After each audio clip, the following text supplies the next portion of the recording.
Welcome to another Brower Actual Adventure video. If you enjoy this type of content, be sure to hit that like button. It lets me know and helps the algorithm. In this video, we go on an adventure from Las Vegas, Nevada to Big Sky Country, Montana for a 2-day road trip, stopping first in Ogden, Utah, then driving north along the west side of the Grand Tetons and up into the Bozeman and Livingston, Montana area. We arrived at our home away from home, only a few hundred yards from the Yellowstone River, and got to take in some amazing views. We had 4 days of fishing planned on both the Yellowstone and Madison Rivers. We spent the first 2 days on the lower Yellowstone, getting up early, around 6 or 7 in the morning to meet our guide and get out on the river. Every day was 6 or 7 hours on the river fishing. These first 2 days in the lower Yellowstone were hot and sunny and presented limited opportunities for catching trout. But that isn't all this experience is about. Spending quality time with my dad, where we could both get away from the bustle and stress of daily life, this kind of experience is so important. And in the Western world today, I think, all too often, we don't take the time that we should. Just listen to the water and take in the calming sounds of the ripples. Well, it's Salmonids, S-A-L-M.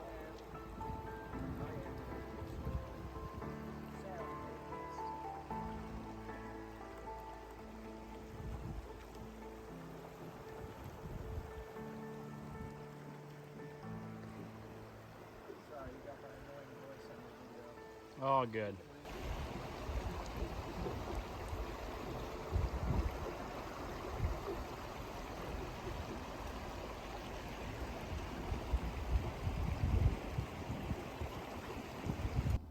In the afternoon, after hours in the river, we came back to such a peaceful environment. We could grill some dinner, pour some whiskey, and take in the peaceful world around us. I believe far too many of us undervalue the ability to take in the natural world, relax, and unwind without added stressors.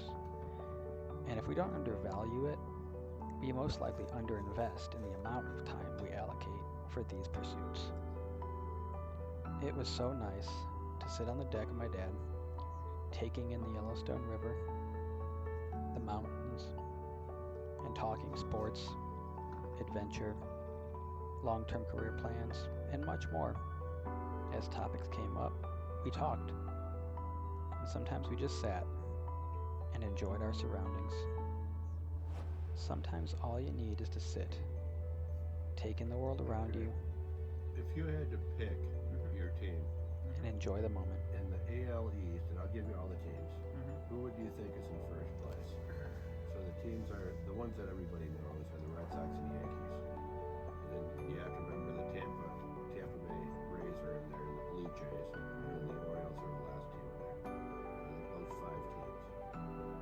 Who would you think is in first, and who do you think is in last? Well, normally the Red Sox and the Yankees are going at it. Right. I do know the Red Sox are with last right now already. Actually, no. Oh, they're not. No, they're second to last. The Yankees are last. Yep. Okay. So the 2 teams you expect to do well and spend shit tons of money. Yeah. Now, who do you think's first? My gut says Tampa Bay, but because it's so ridiculous sounding, I'm gonna say it's actually Baltimore. Yep, it is.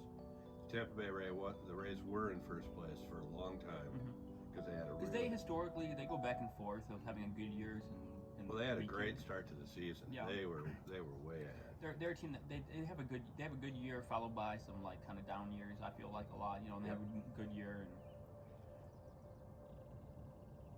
This environment is so peaceful, it feels unnatural to stress over the normal work and life stressors.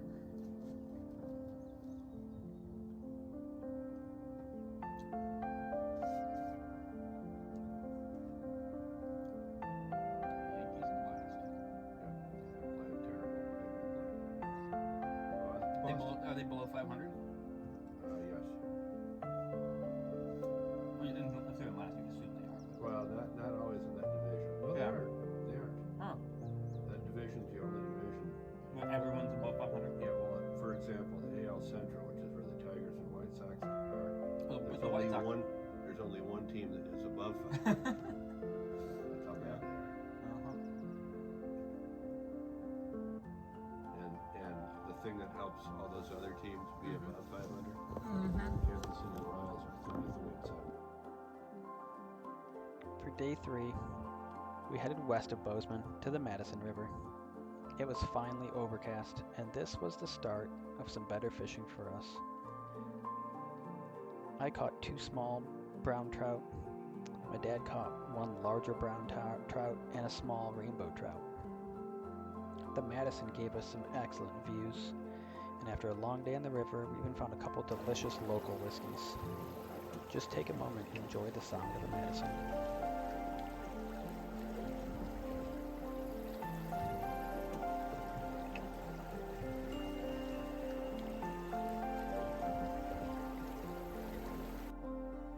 For day 4, we head back to the Yellowstone, this time starting close to the boundaries of Yellowstone National Park on the upper Yellowstone.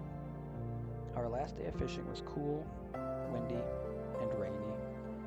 This meant our last fishing, we caught a chill more than once and were wet all day. There were a couple times we were out of the boat and wading into the river, and this was warmer than being on the boat. The fishing was the best we had the whole trip. We continued a trend from the whole week of catching plenty of Rocky Mountain whitefish, which is related to the salmon and kind of ugly as you just saw. But also we both caught decent-sized brown trout. This is my first time fly fishing. Here you see my dad wading in and casting the fly rod.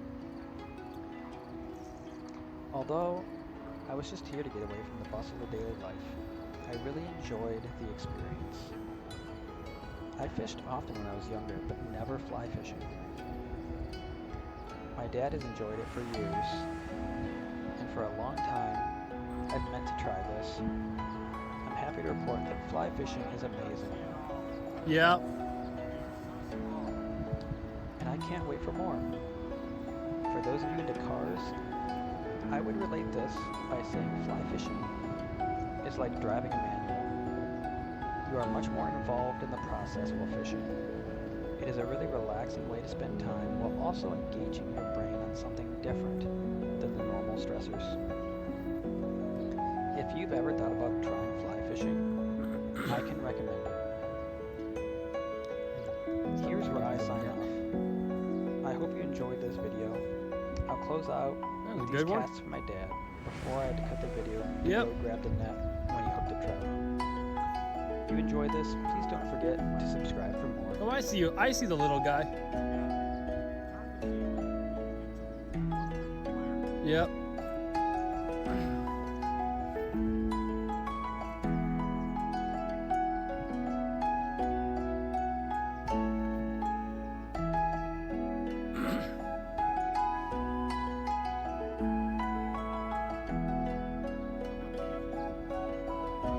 Yeah.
Where are you aiming for? That pine tree?